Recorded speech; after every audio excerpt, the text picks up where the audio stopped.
मुझे मुझे खुद कह रहे थे, पहली बार मैंने अटेंड करी है, मुझे कह रहे थे पहली बार ऐसा है कि पूरा जो हॉल था वो भर गया था, जहाँ पे बूथ लेवल तक के कार्यकर्ता। ये मैडम आपके बीजेपी के में आने के बाद परिवर्तन हुआ है कि नहीं, मैंने पहले कभी इतने कार्यकर्ता हैं इकट्ठे हुए?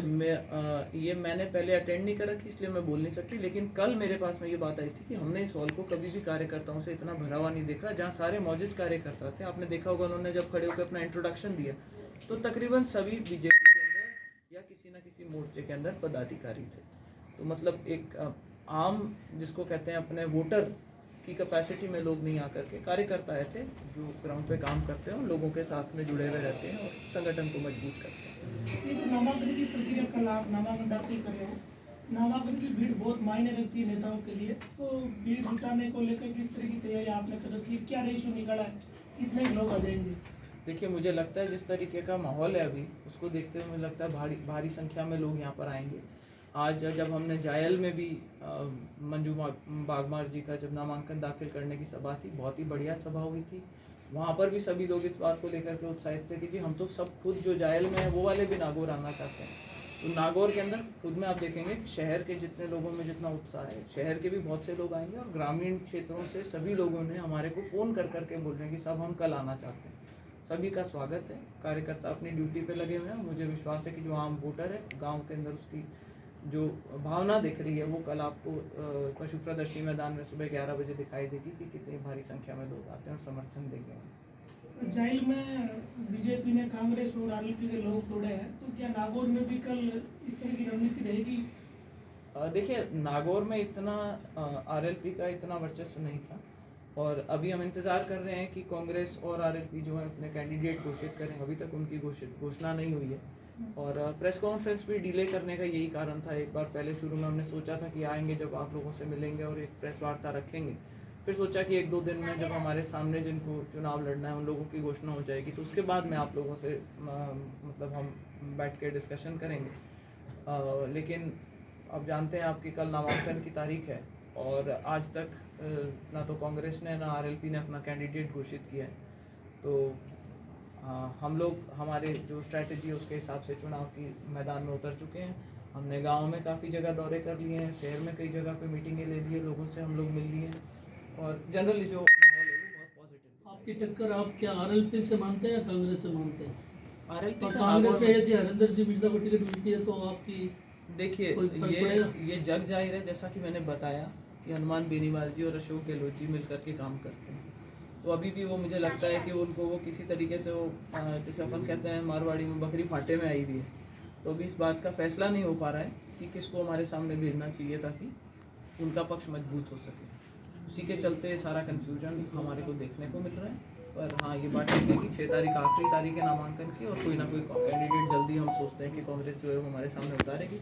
आरएलपी उसको कितना सपोर्ट करती है नहीं करती वो आप लोग के अंदाज़ा लगा पाएंगे जब कैंडिडेट होंगे और आरएलपी उसके बाद में किस तरीके का कैंडिडेट उतारती है नहीं उतारती, उससे आप सभी को पता चल जाएगा कि आरएलपी और कांग्रेस की क्या रणनीति। नागौर में हो सकता है कि दोनों पार्टियों के लिए चुनौती हो, लेकिन पूंछर में तो बीजेपी के लिए भी चुनौती है, अभी बीजेपी ने भी प्रत्याशी नहीं उतारा। डीडवाना में बीजेपी ने प्रत्याशी घोषित किया है और जोदस जी को किया है। ऐसे में यूनुस खान जी कहाँ पहले सुनने में आ रहा था कि नागौर की तरफ आ सकते हैं। लिस्ट आ गई, लिस्ट लिस्ट अभी देखी नहीं, जस्ट आई है।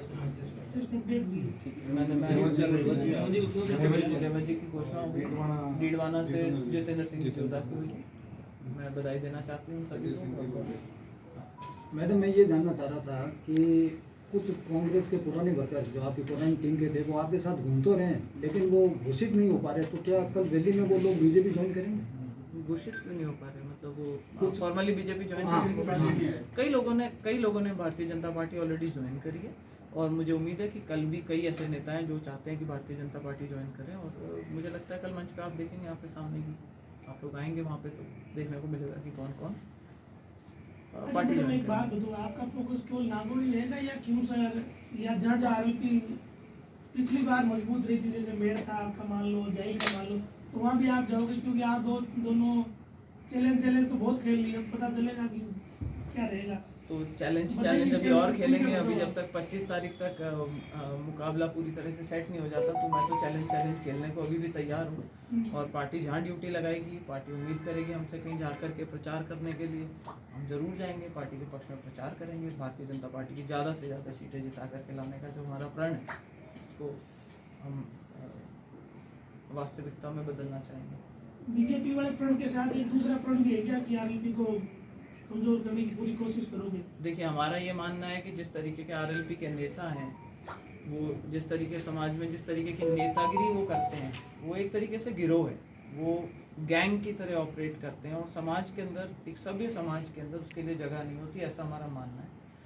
और जिस तरीके की भाषा का वो प्रयोग करते हैं, चाहे वो बहन बेटियों के लिए, वो समाज में जिस तरीके से उन्होंने हमारे युवाओं को बरगला रखा है, तो हर एक जिम्मेदार उस व्यक्ति की ड्यूटी बनती है कि अपने लोगों को सही जगह लेकर के आ सकें, समाज में उनको आगे बढ़ने का मौका दे सकें। हमारी भी एक पॉजिटिव राजनीति रहेगी, हम लोग उनको जोड़ना चाहेंगे जो रास्ते से भटके हुए, और हम ऐसा सोचते हैं कि ऐसा करने में हम काफ़ी हद तक सफल रहेंगे। जायल में आपने ऐसा देखा है, खीमसर में आपने ऐसा देखा है कि आरएलपी के मोटे धड़े टूट करके और भारतीय जनता पार्टी के साथ में मिले, और ऐसा ही ये सिलसिला अगर जारी रहा तो जल्दी आपको सुनने को मिलेगा कि भाई आरएलपी का जो वर्चस्व है, वो जो छोटा मोटा खीमसर में बचा था, आज वो भी बहुत ही कमज़ोर हो चुका है। आप सब लोग इस बात को मानेंगे और आने वाले समय में शायद बिल्कुल ही मामला इनका जीरो लगता है मेरे को होएगा। एक चीज थोड़ी अटपटी लग रही है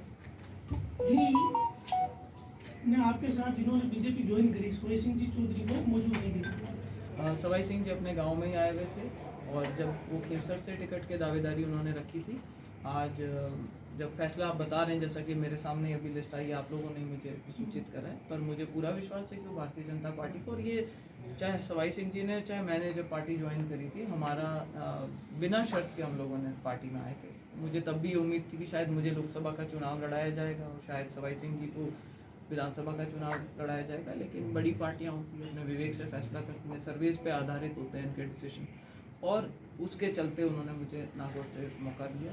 मैडम, एक लास्ट क्वेश्चन है कि बीजेपी में कांग्रेस छोड़ के आप बीजेपी में आए, आपका बीजेपी में आने से पूरे राजस्थान में क्या प्रभाव पड़ेगा?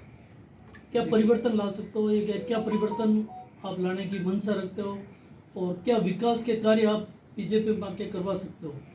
देखिए, मेरा ये मानना है कि जब सरकार अपनी होती है और अगर आपका पक्ष आप मजबूती से रखते सरकार हो, आप जिस समय कांग्रेस में थे उस समय कांग्रेस की जब कांग्रेस के अंदर जब मैं सांसद थी और कांग्रेस की सरकार थी, आपकी कोई उपलब्धि ऐसी सांसद रहते हुए मैं विकास कार्य किया?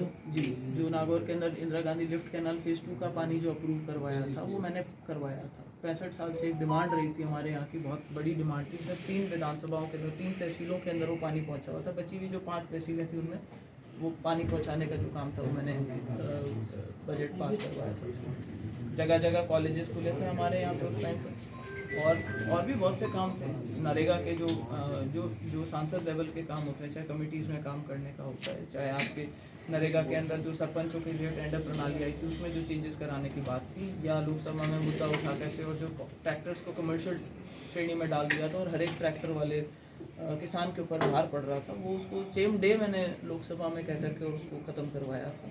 ट्रैक्टर जब होता है तो अभी भी है, अभी भी जो टोली लगा ट्रैक्टर होता है ना, उसको कमर्शियल कैटेगरी में जाता है और उसकी टोली का रजिस्ट्रेशन कमर्शियल में ही हो रहा है आज भी, क्योंकि आपको दर्शाता है कि अगर आपके लोग सही नहीं होते या अगर आपका पक्ष मजबूती से नहीं रखते तो उसका असर नहीं हो पाता। जब मैं थी और जिस दिन बजट के अंदर ये घोषणा हुई थी, सेम डे उसको रिवर्स करवाया। ये तो सेंट्रल गवर्नमेंट रूल्स है, motor vehicle act is central rules. मैं पार्लियामेंट की बात कर रही हूँ, जब बजट के अंदर पार्लियामेंट में कमर्शियल कैटेगरी में डाला था ट्रैक्टर्स को, सेम डे मैंने रिवर्स करवाया था। प्रणब मुखर्जी उस टाइम पर हमारे फाइनेंस मिनिस्टर थे और उनसे बात करके उसी दिन फैसला वापस उल्टा करवाया था।